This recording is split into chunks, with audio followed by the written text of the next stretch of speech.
सावधान किसान भाइयों, अगर आप धान, गन्ना या मक्का की खेती कर रहे हैं तो यह खबर आपके लिए बहुत जरूरी है। बाजार से यूरिया अचानक गायब क्यों हो रहा है? नई पैकिंग वाला यूरिया आखिर क्या है? और 1 जून के बाद बिना ये काम किए आपको यूरिया मिलेगा भी या नहीं? वीडियो को अंत तक जरूर देखें, क्योंकि यह जानकारी आपकी फसल और जेब दोनों बचा सकती है। किसान साथियों, वीडियो को शुरू करने से पहले अगर आप चैनल पर नए हैं तो चैनल को जरूर सब्सक्राइब कर लें, ताकि रोज खेती से जुड़ी नई जानकारी आपको मिलती रहे।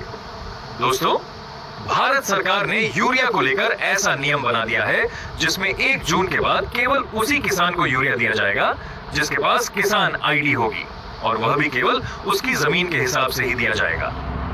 और तो और, यूरिया की पैकिंग भी अब बदल चुकी है। पहले जो पैकिंग 45 किलो की आती थी, अब नए नियम लागू होने के बाद 40 किलो की पैकिंग आने लगी है। किसान साथियों, इसमें नाइट्रोजन की मात्रा को कम करके सल्फर जोड़ दिया गया है। सरकार का मानना है कि ऐसा इसलिए किया गया है क्योंकि यूरिया का उपयोग कई जगहों पर शराब, दूध और खाने पीने की अन्य चीजों में भी किया जाने लगा था। इन्हीं बातों को देखते हुए सरकार ने यूरिया में नाइट्रोजन की मात्रा कम कर दी है।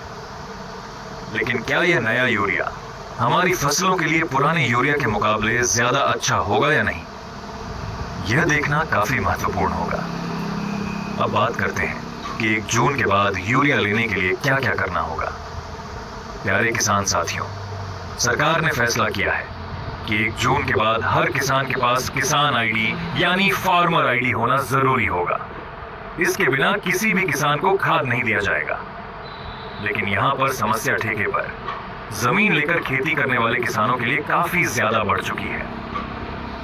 अगर आप जानना चाहते हैं कि इसका क्या समाधान हो सकता है, तो आप मेरी प्लेलिस्ट में इस विषय पर वीडियो देख सकते हैं। दोस्तों, सरकार का यह फैसला काफी ज्यादा किसानों को मुश्किल में डाल सकता है, क्योंकि खरीफ सीजन में धान और गन्ने की खेती बड़े पैमाने पर की जाती है, जिन फसलों में यूरिया की जरूरत भी काफी ज्यादा होती है।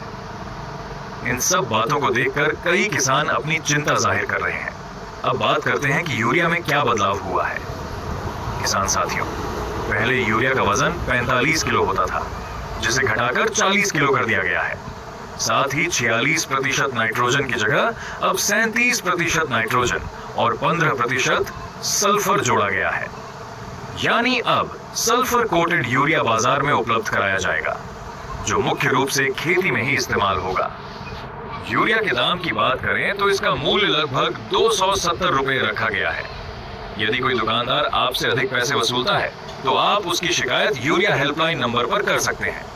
किसान साथियों, ये थी आज की महत्वपूर्ण जानकारी। अगर आपको यह जानकारी पसंद आई हो तो वीडियो को लाइक करें, चैनल को सब्सक्राइब करें और इस जानकारी को ज्यादा से ज्यादा किसानों तक शेयर करें। धन्यवाद।